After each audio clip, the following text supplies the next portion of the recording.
హిమాలయాల్లో 60 ఏళ్ల క్రితం అమెరికా గూఢాచార సంస్థ వదిలిపోయిన అణుధార్మిక పరికరం ఇప్పుడు పెద్ద కుంపట్లా తయారైందా?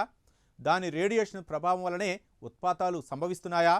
ఆ అణుధార్మిక పరికరం ఇప్పుడు గంగానదికి ముప్పుగా మారిందా? అసలు ఈ అణురహస్యం వెనుక పెద్ద కుట్రే దాగుందా? అంటే ఆలస్యంగా వెలుగులోకి వచ్చిన అమెరికా గూఢాచార సంస్థ హిమాలయాల్లో పెట్టిన అణుకుంపటి నిజమనే అంటుంది. అప్పట్లో చైనాకు చెక్ పెట్టడానికి అమెరికా, భారత్ సంయుక్తంగా చేపట్టిన ప్లూటోనియం మిషన్ రహస్యాలు ఇప్పుడు మన దేశానికి పెద్ద శాపంగా మారుతున్నాయి. దీంతో హిమాలయాల్లోని నందాదేవి మంచు దిబ్బల నుంచి ప్రవహిస్తున్న క్రమంలో ఈ రేడియేషన్తో కలుషితమయ్యే ప్రమాదం ఉందనే భయాలు నెలకొన్నాయి. అయితే 60 ఏళ్ల క్రితం చోటు చేసుకున్న ప్లూటోనియం మిషన్ ఏంటి? ఆ మిషన్ సమయంలో అమెరికా చేసిన తప్పేంటి? అది ఇప్పుడు భారత్కు శాపంలా ఎలా మారింది? తెలుసుకోవాలనుకుంటే ఈ స్టోరీ చూడాల్సిందే. 1960లో ప్రచ్ఛన్న యుద్ధం కొనసాగుతున్న సమయంలో చైనా అణు కార్యక్రమం ప్రారంభించింది. దీనికి వ్యతిరేకంగా పెద్ద ఎత్తున ఆందోళనలు చెలరేగాయి. చైనా 1964లో తొలి అణుపరీక్ష చేసిన తర్వాత America, CIA, Bharat intelligence bureau సంయుక్తంగా నందాదేవి ప్లూటోనియం మిషన్ పేరుతో ఆపరేషన్ చేపట్టాయి. ఉత్తరాఖండ్లోని నందాదేవి శిఖరం 7816 మీటర్ల ఎత్తు ఉంటుంది. ఆ శిఖరంపై ప్లూటోనియం శక్తితో నడిచే స్నాప్ జనరేటర్ ఏర్పాటు చేయటమే లక్ష్యం. ఇది చైనా అణు మిసైల్ కార్యకలాపాలను గమనించేందుకు ఉపయోగపడుతుంది. ఈ కోవర్ట్ ఆపరేషన్లో భాగంగానే భారత్లోని హిమాలయాల్లో అత్యంత ఎత్తైన నందాదేవి శిఖరంపై అణుధార్మికత కలిగిన వినికిడి డివైజ్ను అమర్చేందుకు ప్రయత్నాలు జరిగాయి. ఈ డివైజ్ అనేది radio isotope thermal electric generator ద్వారా పనిచేస్తుంది. దీనికి కిలోల్లో ప్లూటోనియం కావాలి.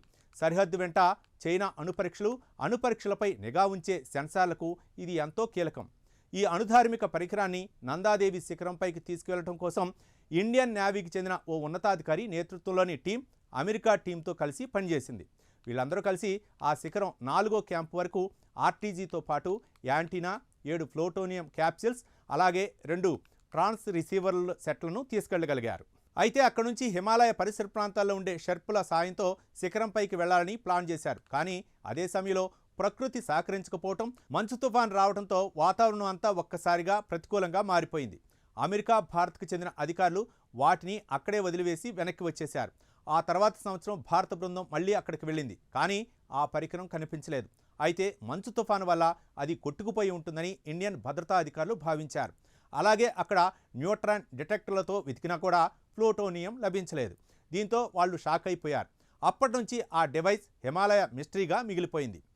1978లో అప్పటి ప్రధాని మొరార్జీ దేశాయ్ లోక్సభలో ఈ ఆపరేషన్ను అంగీకరించారు.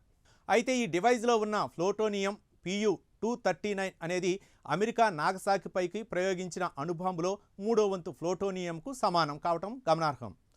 రేడియో ఐసోటోప్ థర్మో ఎలక్ట్రిక్ జనరేటర్లోని అంతరిక్ష ప్రయోగాలు లేదా సోలార్ పవర్ పనిచేయడానికి మారుమూల ప్రాంతాల్లో కరెంటు ఉత్పత్తి చేసేందుకు వాడుతుంటారు. ఇది కొన్ని దశాబ్దాల వరకు విద్యుత్తును ఉత్పత్తి చేయగలదు. ఇది అణుబాంబు తరహాలో పేలేది కాకపోయినా ఈ పరికరం దెబ్బతింటే దాని నుంచి వచ్చే రేడియేషన్ చాలా ప్రమాదకరంగా ఉంటుంది. అయితే కొన్నేళ్లుగా అమెరికా, భారత్ టీములు ఈ డివైజ్ ఆచూకీ కోసం గాలిస్తున్నా ఫలితం లేకుండా పోయింది. ఈ పరికరం హార్డ్వేర్ను భారత బృందమే గుర్తించి స్వాధీనం చేసుకుందని కొందరు భావిస్తున్నారు. కానీ అది ఇప్పటికీ నందాదేవి శిఖరం మంచులోనే కూరుకుపోయి ఉంటుందని ఎక్కువగా నమ్ముతున్నారు. ఇక 1978లో భారత అటామిక్ ఎనర్జీ కమిషన్ కూడా ఈ పరికరానికి సంబంధించి ఓ విషయాన్ని వెల్లడించింది. స్థానిక నదీ జలాల్లో ప్లూటోనియం కలిసినట్లు ఆనవాళ్లు లేవని తెలపడం కొంత ఊరటిచ్చింది. కానీ ఆ పరికరం ఏ ప్రాంతంలో ఉందనేది మాత్రం చెప్పలేదు. అయితే రిషిగంగా, ధౌలీగంగా నదులు అనేవి నందాదేవి హిమా నదుల నుంచే వస్తాయి. ఆ తర్వాత ఈ రెండు కూడా అలకనంద, భగీరథలో కలిసిపోతాయి. అప్పుడు దీన్ని గంగానదిగా పిలుస్తారు. ఈ నది నీటిని దేశంలో కోట్లాది మంది వాడుతుంటారు. RTG డివైస్ మంచు పలకల కింద కూరుకుపోయి లోతులో సమాధి అయి ఉంటే దానివల్ల తక్షణమే ముప్పు ఉండదని నిపుణులు అంటున్నారు. అలా కాకుండా కాలం గడుస్తున్న కొద్దీ ఆ పరికరం దెబ్బతిని అందులో ఉండే రేడియో ధార్మిక పదార్థాలు వాతావరణంలో కలిస్తే నదీ జలాలు కలుషితం అవుతాయి.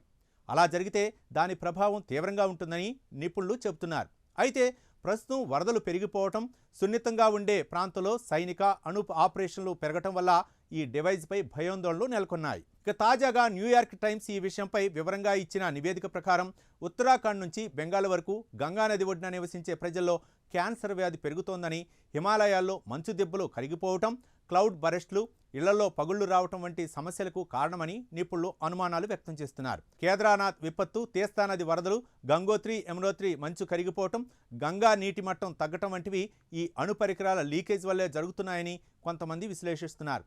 ఏది ఏమైనా ఇప్పుడు హిమాలయాల్లో ఉన్న అణు కుంపటిని ఎట్టి పరిస్థితుల్లోనైనా కనిపెట్టాల్సిన అవసరం ఏర్పడింది.